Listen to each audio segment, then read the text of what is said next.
Okay, so in this video series, we're gonna go over my macOS terminal workflow. The end goal is to have your terminal looking like this. Notice that I have transparency enabled, and to install and configure the rest of the terminal tools that I use every day. Each one of this is gonna be a separate video.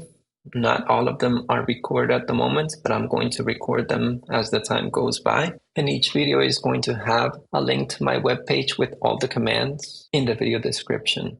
So in the first one, we're going to talk about what Brew is, how to install it, how to install multiple apps, how to get my dot files, how to install fonts in macOS, increase the key repeat rate, configure Carabiner, what is Tmux, how I use it, how to set your terminal transparent and install the Yabai window manager.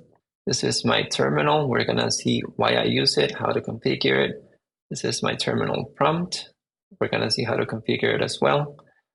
How to configure Brew auto completion in macOS. This is an LS replacement. How to use BAT. How to use the Fuzzy Finder in macOS, which is another terminal tool.